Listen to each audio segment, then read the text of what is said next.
नमस्कार मेरे प्रिय श्रोताओं। आज मैं आप सबको प्रेमचंद जी द्वारा लिखी एक बहुत ही रोचक कहानी गृह नीति सुनाने जा रही हूँ। और ये कहानी एक माँ और पुत्र के बीच का संवाद है और संवाद का विषय है उनकी बहू यानी कि उस पुरुष की स्त्री। ये कहानी दोस्तों हम सबको सुननी चाहिए। बहुत ही आधुनिक सोच लिए उस ज़माने में ये लिखी गई कहानी है और बहुत ही प्रेरणास्पद भी है।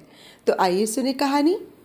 जब माँ बेटे से बहू की शिकायतों का दफ्तर खोल देती है और ये सिलसिला किसी तरह ख़त्म होते नज़र नहीं आता तो बेटा उकता जाता है और दिन भर की थकान के कारण कुछ झुंझला के माँ से कहता है, तो आखिर तुम मुझसे क्या करने को कहती हो अम्मा? मेरा काम स्त्री को शिक्षा देना तो नहीं है, ये तो तुम्हारा काम है। तुम उसे डांटो मारो, जो सज़ा चाहे दो। मेरे लिए इससे ज़्यादा खुशी की और क्या बात हो सकती है कि तुम्हारे प्रयत्न से वो आदमी बन जाए। मुझसे मत कहो कि उसे सलीका नहीं है, तमीज़ नहीं है, बेअदब है। उसे डांट कर सिखाओ। माँ, वाह, मुंह से बात निकलने नहीं देती, डांटूं तो मुझे नोच ही खाए। उसके सामने अपनी आबरू बचाती फिरती हूँ कि किसी के मुंह पर मुझे कोई अनुचित शब्द न कह बैठे। बेटा, तो फिर इसमें मेरी क्या खता है? मैं तो उसे सिखा नहीं देता कि तुमसे बेअदबी करे। माँ, तो और कौन सिखाता है? बेटा, तुम तो अंधेर करती हो अम्मा। माँ, अंधेर नहीं करती, सत्य कहती हूँ। तुम्हारी ही शह पाकर उसका दिमाग बढ़ गया है। जब वो तुम्हारे पास जाकर टेसवे बहाने लगती है तो कभी तुमने उसे डांटा, कभी समझाया कि तुझे अम्मा का अदब करना चाहिए? तुम तो खुद उसके गुलाम हो गए हो। वो भी समझती है कि मेरा पति कमाता है, फिर मैं क्यों ना रानी बनूं? क्यों किसी से दबूं? मर्द जब तक शह न दे औरत का इतना गुर्दा हो ही नहीं सकता। बेटा, तो क्या मैं उससे कह दूं कि मैं कुछ नहीं कमाता, बिल्कुल निखट्टू हूँ? क्या तुम समझती हो तब वह मुझे जलील ना समझेगी? हर एक पुरुष चाहता है कि उसकी स्त्री उसे कमाऊ, योग्य, तेजस्वी समझे और सामान्यतः वो जितना है उससे बढ़कर अपने को दिखाता है।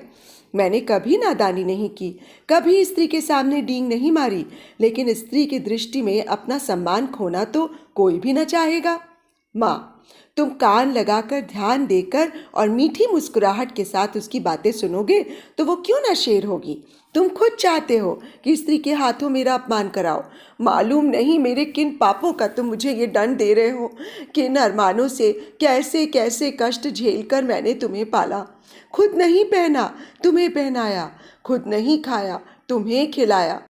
मेरे लिए तुम उस मरने वाले की निशानी थे और मेरी सारी अभिलाषाओं के केंद्र। तुम्हारी शिक्षा पर मैंने अपने हजारों के आभूषण होम कर दिए। विधवा के पास दूसरी कौन सी निधि थी? इसका तुम मुझे ये पुरस्कार दे रहे हो? बेटा, मेरी समझ में नहीं आता कि आप मुझसे चाहती क्या हैं। आपके उपकारों को मैं कब मेट सकता हूँ? आपने केवल मुझे शिक्षा ही नहीं दिलाई, मुझे जीवन दान दिया, मेरी सृष्टि की, अपने गहने ही नहीं होम किए, अपना रक्त तक पिलाया। अगर मैं 100 बार अवतार लूँ तो भी इसका बदला नहीं चुका सकता। मैं अपनी जान में आपकी इच्छा के विरुद्ध कोई काम नहीं करता, यथासाध्य आपकी सेवा में कोई बात उठा नहीं रखता। जो कुछ पाता हूँ लाकर आपके हाथों में देता हूँ। और मुझसे क्या चाहती हैं? और मैं कर ही क्या सकता हूँ? ईश्वर ने हमें तथा आपको और सारे संसार को पैदा किया, उसका हम उसे क्या बदला देते हैं? क्या बदला दे सकते हैं? उसका नाम भी तो नहीं लेते, उसका यश भी तो नहीं गाते। इससे क्या उसके उपकारों का भार कुछ कम हो जाता है? माँ के बलिदानों का प्रतिशोध कोई बेटा नहीं कर सकता, चाहे वो भूमंडल का स्वामी ही क्यों ना हो। ज्यादा से ज्यादा मैं आपकी दिलजोई ही तो कर सकता हूँ और मुझे याद नहीं आता कि मैंने कभी आपको असंतुष्ट किया हो। माँ, तुम मेरी दिलजोई करते हो। तुम्हारे घर में मैं इस तरह रहती हूँ जैसे कोई लौंडी। तुम्हारी बीवी कभी मेरी बात भी नहीं पूछती।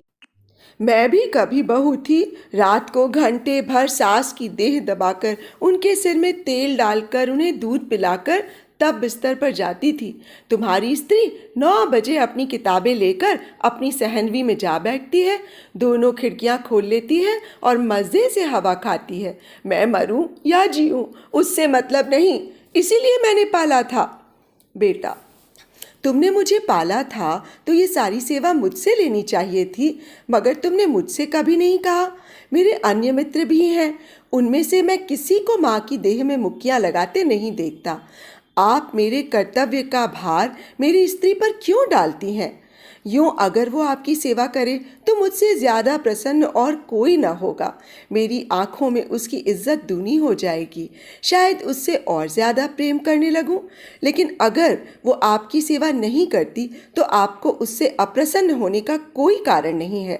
शायद उसकी जगह मैं होता तो मैं भी ऐसा ही करता। सास मुझे अपनी लड़की की तरह प्यार करती तो मैं उसके तलवे सहलाता, इसलिए नहीं कि वो मेरे पति की माँ होती, बल्कि इसलिए कि वो मुझसे मातृवत स्नेह करती। मगर मुझे खुद ये बुरा लगता है कि बहू सास के पांव दबाए। कुछ दिन पहले स्त्रियां पति के पांव दबाती थीं, आज भी उस प्रथा का लोप नहीं हुआ है। लेकिन मेरी स्त्री मेरे पांव दबाए तो मुझे ग्लानि होगी। मैं उससे कोई ऐसी खिदमत नहीं लेना चाहता जो मैं उसकी भी ना कर सकूं। ये रस्म उस जमाने की यादगार है जब पति स्त्री को अपनी लौंडी समझता था। अब पत्नी और पति दोनों बराबर हैं, कम से कम मैं तो ऐसा ही समझता हूँ। माँ, मैं तो कहती हूँ कि तुम ही ने उसे ऐसी ऐसी बातें पढ़ाकर शेर कर दिया है। तुम ही मुझसे बैर साध रहे हो। ऐसी निर्लज्ज, ऐसी बुद्ज़बान, ऐसी टर्री फूहड़ छोकरी संसार में ना होगी। घर में अक्सर मोहल्ले की बहनें मिलने आती रहती हैं। ये राजा की बेटी न जाने किन गवारों में पली है कि किसी का भी आदर सत्कार नहीं करती, कमरे से निकलती तक नहीं। कभी कभी जब वे खुद उसके कमरे में चली जाती हैं तो भी ये गधी चारपाई से नहीं उठती, प्रणाम तक नहीं करती। चरण छूना तो दूर की बात है। बेटा, वो देवियां तुमसे मिलने आती होंगी, तुम्हारे और उनके बीच में न जाने क्या बातें होती हों। अगर तुम्हारी बहू बीच में आ कूदे तो मैं उसे बदतमीज कहूँगा। कम से कम मैं तो कभी पसंद न करूँगा कि जब मैं अपने मित्रों से बातें कर रहा हूँ तो तुम या तुम्हारी बहू वहाँ जाकर खड़ी हो जाए। स्त्री भी अपनी सहेलियों के साथ बैठी हो तो मैं वहाँ बिना बुलाए न जाऊँगा। ये तो आजकल का शिष्टाचार है। माँ, तुम तो हर बात में उसी का पक्ष करते हो बेटा। न जाने उसने कौन सी जड़ी सुंघा दी है तुम्हें। ये कौन कहता है कि वो हम लोगों के बीच में आ कूदे, लेकिन बड़ों का उसे कुछ तो आदर सत्कार करना चाहिए। बेटा, किस तरह? माँ, जाकर अंचल से उनके चरण छुए, प्रणाम करे, पान खिलाए, पंखा झले। इन्हीं बातों से बहू का आदर होता है। लोग उसकी प्रशंसा करते हैं, नहीं तो सब की सब यही कहती होंगी कि बहू को घमंड हो गया है, किसी से सीधे मुंह बात ही नहीं करती। बेटा, विचार करके, हाँ, ये अवश्य उसका दोष है, मैं उसे समझा दूंगा। माँ, प्रसन्न होकर, तुमसे सच कहती हूँ बेटा, चारपाई से उठती तक नहीं। सब औरतें थोड़ी थोड़ी करती हैं, मगर उसे तो जैसे शर्म छू ही नहीं गई, और मैं हूँ कि मारे शर्म के मर ही जाती हूँ। बेटा, यही मेरी समझ में नहीं आता कि तुम हर बात में अपने को उसके कामों का जिम्मेदार क्यों समझ लेती हो। मुझ पर दफ्तर में न जाने कितनी घुड़कियां पड़ती हैं, रोज ही तो जवाब तलब होता है, लेकिन तुम्हें उल्टे मेरे साथ सहानुभूति होती है। क्या तुम समझती हो अफसरों का मुझसे कोई बैर है जो अनायास ही मेरे पीछे पड़े रहते हैं, या उन्हें उन्माद हो गया है जो अकारण ही मुझे काटने दौड़ते हैं? नहीं, इसका कारण यही है कि मैं अपने काम में चौकस नहीं हूँ। गलतियाँ करता हूँ, सुस्ती करता हूँ, लापरवाही भी करता हूँ। जहाँ अवसर सामने से हटा कि लगे समाचार पत्र पढ़ने या ताश खेलने, क्या उस वक्त हमें ये ख्याल नहीं रहता कि काम पड़ा हुआ है और ये साहब डांट ही तो बताएंगे, सिर झुकाकर सुन लेंगे, बाधा टल जाएगी। पर ताश खेलने का ये अवसर नहीं है, ये कौन परवाह करता है? मुझे पता है तुम मुझे दोषी समझकर भी मेरा पक्ष लेती हो, और तुम्हारा बस चले तो हमारे बड़े बाबू को मुझसे जवाब तलब करने के अभियोग में काले पानी भेज दो। माँ, खेलकर मेरे लड़के को कोई सज़ा देगा तो क्या मैं पान फूल लेकर उसकी पूजा करूँगी? बेटा, हर एक बेटा अपनी माता से इसी तरह की कृपा की आशा रखता है, और सभी माताएं अपने लड़कों के ऐबों पर पर्दा डालती हैं। फिर बहुओं की ओर से क्यों उनका हृदय इतना कठोर हो जाता है, ये मेरी समझ में नहीं आता। तुम्हारी बहू पर जब दूसरी स्त्रियां चोट करें तो तुम्हारे मातृ स्नेह का यह धर्म है कि तुम उसकी तरफ से क्षमा मांगो, कोई बहाना कर दो, उनकी नज़रों में उसे उठाने की चेष्टा करो। इस तिरस्कार में तुम क्यों उनसे सहयोग करती हो? तुम्हें क्यों उसके अपमान में मज़ा आता है? मैं भी तो हर एक ब्राह्मण या बड़े बूढ़ों का आदर सत्कार नहीं करता। मैं किसी ऐसे व्यक्ति के सामने सिर झुका ही नहीं सकता जिससे मुझे हार्दिक श्रद्धा न हो। केवल सफ़ेद बाल, सिकुड़ी हुई खाल, पोपला मुंह और झुकी हुई कमर किसी को आदर का पात्र नहीं बना देती। और न जनेऊ या तिलक या पंडित और शर्मा की उपाधि ही भक्ति की वस्तु है। मैं लकीर पीटू सम्मान को नैतिक अपराध समझता हूँ। मैं तो उसी का सम्मान करूँगा जो मनसा वाचा कर्मणा हर पहलू से सम्मान के योग्य है, जिसे मैं जानता हूँ कि मक्कारी, स्वार्थ साधन और निंदा के सिवा और कुछ नहीं करता, जिसे मैं जानता हूँ कि रिश्वत और सूद और खुशामद की कमाई खाता है। वो अगर ब्रह्मा की आयु लेकर भी मेरे सामने आए तो भी मैं उसे सलाम ना करूँ। इसे तुम मेरा अहंकार कह सकती हो, लेकिन मैं मजबूर हूँ।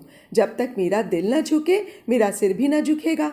मुमकिन है तुम्हारी बहू के मन में भी उन देवियों की ओर से अश्रद्धा के भाव हों। उनमें से दो चार को मैं भी जानता हूँ। वे हैं सब बड़े घर की, लेकिन सबके दिल छोटे, विचार छोटे। कोई निंदा की पुतली है तो कोई खुशामद में युक्त, कोई गाली गलौज में अनुपम। सभी रूढ़ियों की गुलाम, ईर्ष्या द्वेष में जलने वाली। एक भी ऐसी नहीं जिसने अपने घर को नरक का नमूना न बना रखा हो। अगर तुम्हारी बहू ऐसी औरतों के आगे सिर नहीं झुकाती तो मैं उसे दोषी नहीं समझता। माँ, अच्छा अब चुप करो बेटा। देख लेना तुम्हारी ये रानी एक दिन तुमसे चूल्हा न जलवाए और झाड़ू न लगवाए तो सही। औरतों को बहुत सिर चढ़ाना अच्छा नहीं होता। इस निर्लज्जता की भी कोई हद है कि बूढ़ी सास तो खाना पकाए और जवान बहू बैठी उपन्यास पढ़ती रहे। बेटा, बेशक ये बुरी बात है और मैं हरगिज़ नहीं चाहता कि तुम खाना पकाओ और वो उपन्यास पढ़े, चाहे वो उपन्यास प्रेमचंद जी के ही क्यों ना हो। लेकिन ये भी तो देखना होगा कि उसने अपने घर कभी खाना नहीं पकाया। वहाँ रसोइया महाराज है और जब चूल्हे के सामने जाने से उसके सिर में दर्द होने लगता है तो उसे खाना पकाने के लिए मजबूर करना उस पर अत्याचार करना है। मैं तो समझता हूँ ज्यों ज्यों हमारे घर की दशा का उसे ज्ञान होगा, उसके व्यवहार में आप ही आप इस्कता होती जाएगी। ये उसके घर वालों की गलती है कि उन्होंने उसकी शादी किसी धनी घर में नहीं की। हमने भी ये शरारत की कि अपनी असली हालत उनसे छिपाई और ये प्रकट किया कि हम पुराने रईस हैं। अब हम किस मुँह से ये कह सकते हैं कि तू खाना पका या बर्तन मांज अथवा झाड़ू लगा। हमने उन लोगों से छल किया है और इसका फल तो हमें चखना ही पड़ेगा। अब तो हमारी कुशल इसी में है कि अपनी दुर्दशा को नम्रता, विनय और सहानुभूति से ढाकें और उसे अपने दिल को ये तसल्ली देने का अवसर दें कि बला से धन नहीं मिला, घर के आदमी तो अच्छे मिले।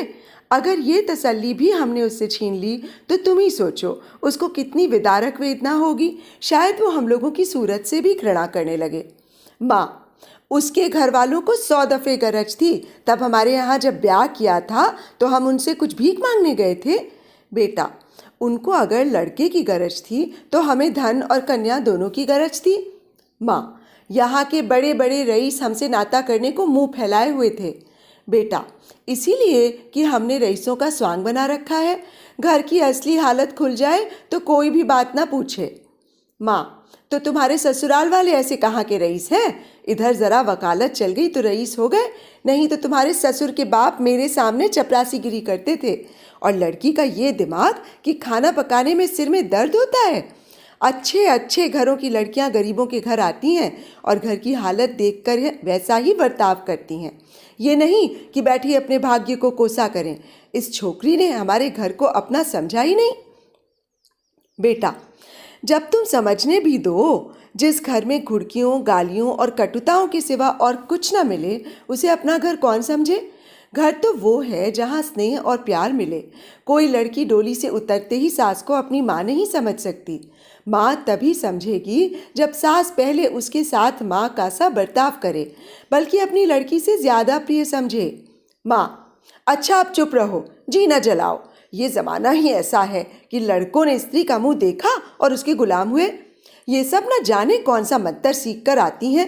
ये बहू बेटी के लक्षण है कि पहर दिन चढ़े सोकर उठे। ऐसी कुलक्षणी बहू का तो मैं मुंह न देखूं। बेटा, मैं भी तो देर से सोकर उठता हूँ अम्मा, मुझे तो तुमने कभी नहीं कोसा। माँ, तुम हर बात में उससे अपनी बराबरी करते हो। बेटा, ये उसके साथ घोर अन्याय है, क्योंकि जब तक वो इस घर को अपना नहीं समझती तब तक उसकी हैसियत मेहमान की है, और मेहमान की हम खातिर करते हैं, उसके ऐब नहीं देखते। माँ, ईश्वर न करे किसी को ऐसी बहू मिले। बेटा, तो वो तुम्हारे घर में रह चुकी। माँ, क्या संसार में औरतों की कमी है? बेटा, औरतों की कमी तो नहीं, मगर देवियों की कमी जरूर है। माँ, नौ जैसी औरत सोने लगती है तो बच्चा चाहे रोते रोते बेदम हो जाए, मिनकती तक नहीं। फूल सा बच्चा लेकर मैके गई थी, 3 महीने में लौटी तो बच्चा आधा भी नहीं है। बेटा, तो क्या मैं ये मान लूं कि तुम्हें उसके लड़के से जितना प्रेम है उतना उसे नहीं है? ये तो प्रकृति के नियम के विरुद्ध है माँ। और मान लो वो निर्मोहीन ही है तो ये उसका दोष है। तुम क्यों उसकी जिम्मेदारी अपने सिर लेती हो? उसे पूरी स्वतंत्रता है, जैसे चाहे अपने बच्चे को पाले। अगर वो तुमसे कोई सलाह पूछे, प्रसन्न मुख से दे दो, न पूछे तो समझ लो उसे तुम्हारी मदद की ज़रूरत नहीं है। सभी माताएं अपने बच्चे को प्यार करती हैं और वो अपवाद नहीं हो सकती। माँ, तो मैं सब कुछ देखूं, मुंह ना खोलूं, घर में आग लगते देखूं और चुपचाप मुंह में कालिक लगाए खड़ी रहूं? बेटा, तुम इस घर को जल्द छोड़ने वाली हो, उसे तो बहुत दिन रहना है। घर की हानि लाभ की जितनी चिंता उसे हो सकती है, तुम्हें नहीं हो सकती। फिर मैं कर ही क्या सकता हूँ? ज़्यादा से ज़्यादा उसे डांट बता सकता हूँ, लेकिन वो डांट की परवाह ना करे और तुर्की बतुर्की जवाब दे तो मेरे पास ऐसा कौन सा साधन है जिससे मैं उसे ताड़ना दे सकूँ? माँ, तुम 2 दिन ना बोलो तो देवता सीधे हो जाएं, सामने राख रगड़ें। बेटा, मुझे इसका विश्वास नहीं है। मैं उससे ना बोलूँगा तो वो भी मुझसे ना बोलेगी। ज़्यादा पीछे पड़ूंगा तो अपने घर चली जाएगी। माँ, ईश्वर ये दिन लाए मैं तुम्हारे लिए नई बहू लाऊं। बेटा, संभव है इसकी भी चची हो? सहसा बहू आकर खड़ी हो जाती है। माँ और बेटा दोनों स्तंभित हो जाते हैं, मानो कोई बम का गोला आ गिरा हो। रूपवती, नाजुक मिजाज, गर्वीली रमणी है जो मानो शासन करने के लिए ही बनी है। कपोल तमतमाए हुए हैं, पर अधरों पर विष भरी मुस्कान है और आंखों में व्यंग्य मिला परिहास। माँ, अपनी झेप छिपाकर, तुम्हें कौन बुलाने गया था? बहू, क्यों, यहाँ जो तमाशा हो रहा है उसका आनंद मैं न उठाऊं? बेटा, माँ बेटे के बीच में तुम्हें दखल देने का कोई हक नहीं। बहू की मुद्रा सहसा कठोर हो जाती है। बहू, अच्छा, आप जुबान बंद रखिए। जो पति अपनी स्त्री की निंदा सुनता रहे वो पति बनने के योग्य नहीं। वो पति धर्म का क ख ग भी नहीं जानता। मुझसे अगर कोई तुम्हारी बुराई करता, चाहे वो मेरी प्यारी माँ ही क्यों ना होती, तो मैं उनकी जुबान पकड़ लेती। तुम मेरे घर जाते हो तो वहाँ जिसे देखती हूँ तुम्हारी प्रशंसा ही करता है। छोटे से बड़े तक गुलामों की तरह दौड़ते फिरते हैं। अगर उनके बस में हो तो तुम्हारे लिए स्वर्ग के तारे तोड़ लाएं, और उसका जवाब मुझे यहाँ ये मिलता है कि बात बात पर ताने मेहने, तिरस्कार, बहिष्कार। मेरे घर तो तुमसे कोई नहीं कहता कि तुम देर में क्यों उठे, तुमने अमुक महोदय को सलाम नहीं किया, अमुक के चरणों पर सिर क्यों नहीं पटका। मेरे बाबूजी कभी गवारा न करेंगे कि तुम उनकी देह पर मुक्कियाँ लगाओ या उनकी धोती धो या उन्हें पकाकर खिलाओ। मेरे साथ ये बर्ताव यहाँ क्यों? मैं यहाँ लौंडी बनकर नहीं आई हूँ, तुम्हारी जीवन संगिनी बनकर आई हूँ। मगर जीवन संगिनी का ये अर्थ तो नहीं कि तुम मेरे ऊपर सवार होकर मुझे जलाओ। ये मेरा काम है कि जिस तरह चाहूँ तुम्हारे साथ अपने कर्तव्य का पालन करूँ। उसकी प्रेरणा मेरी आत्मा से होनी चाहिए, ताड़ना या तिरस्कार से नहीं। अगर कोई मुझे कुछ सिखाना चाहता है तो माँ की तरह प्रेम से सिखाए, मैं सीखूंगी। लेकिन कोई ज़बरदस्ती मेरी छाती पर चढ़कर अमृत भी मेरे कंठ में ठूसना चाहे तो मैं ओंठ बंद कर लूँगी। मैं अब तक कब की इस घर को अपना समझ चुकी होती, अपनी सेवा और कर्तव्य की निश्चय कर चुकी होती, मगर यहाँ तो हर घड़ी हर पल मेरी देह में सुई चुभाकर मुझे याद दिलाया जाता है कि तू इस घर की लौंडी है, तेरा इस घर से कोई नाता नहीं, तू सिर्फ गुलामी करने के लिए यहाँ लाई गई है और मेरा रक्त खौल कर रह जाता है। अगर यही हाल रहा तो एक दिन तुम दोनों मेरी जान लेकर रहोगे। माँ, सुन रहे हो अपनी चहेती रानी की बातें? ये यहाँ लौंडी बनकर नहीं, रानी बनकर आई है। हम दोनों उनकी टहल करने के लिए हैं। उसका काम हमारे ऊपर शासन करना है।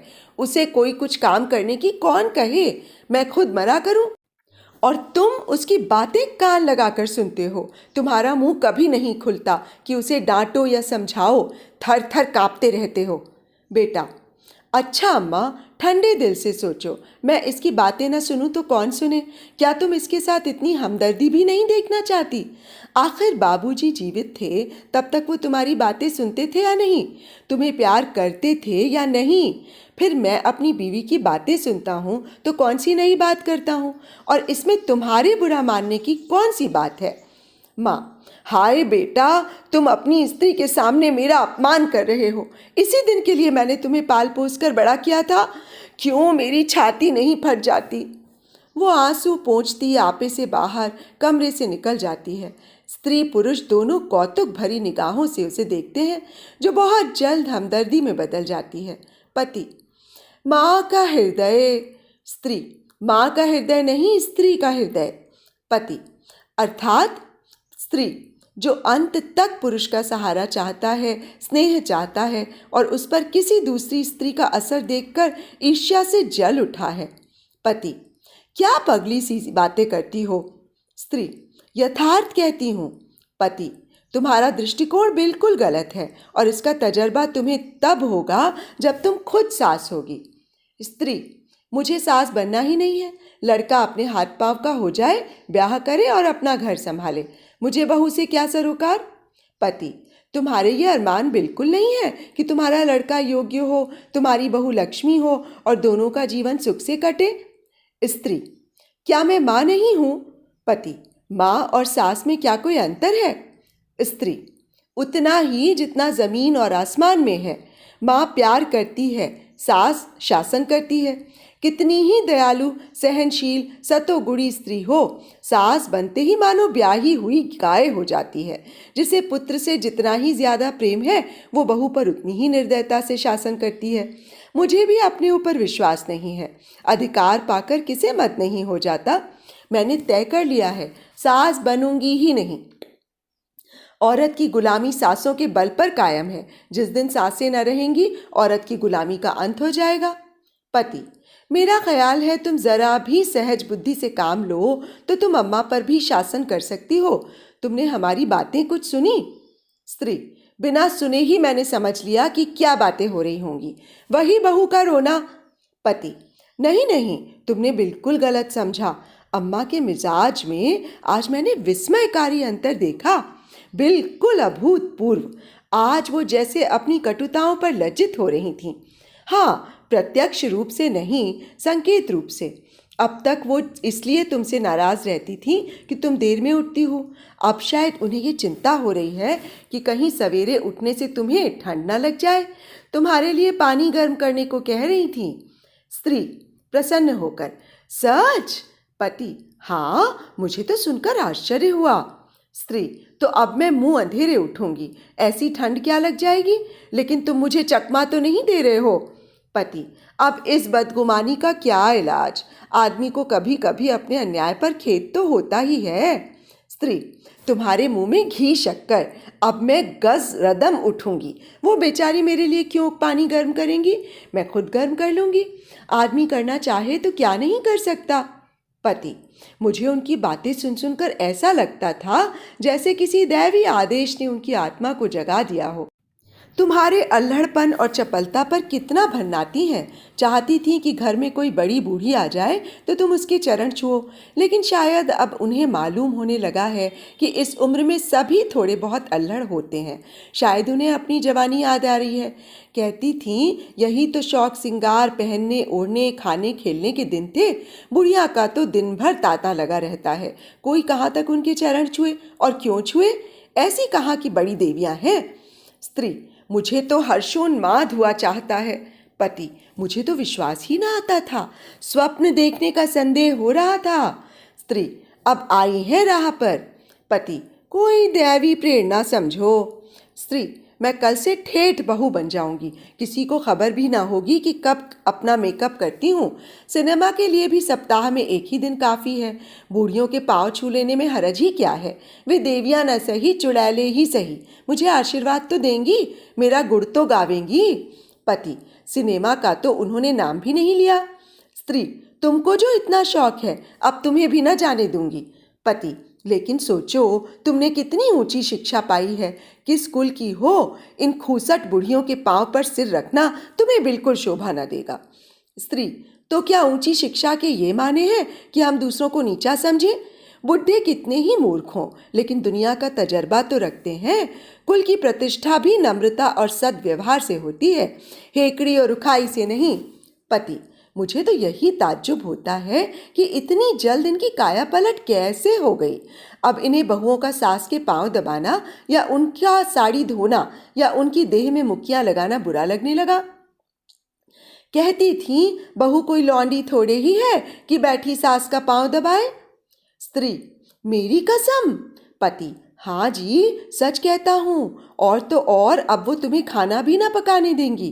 कहती थी जब बहू के सिर में दर्द होता है तो क्यों उसे सताया जाए, कोई महाराज रख लो। स्त्री: फूली न समाकर, मैं तो आकाश में उड़ी जा रही हूँ। ऐसी सास के तो चरण धो धो कर पिए, मगर तुमने पूछा नहीं, अब तक तुम क्यों उसे मार मार कर हकीम बनाने पर तुली रहती थी। पति: पूछा क्यों नहीं, भला मैं छोड़ने वाला था? वो बोली कि मैंने हमेशा खाना पकाया है, फिर वो क्यों ना पकाए? लेकिन अब उनकी समझ में आया है कि वो निर्धन बाप की बेटी थी, तुम संपन्न कुल की कन्या हो। स्त्री: अम्मा जी दिल की साफ हैं, इन्हें मैं क्षमा के योग्य समझती हूँ।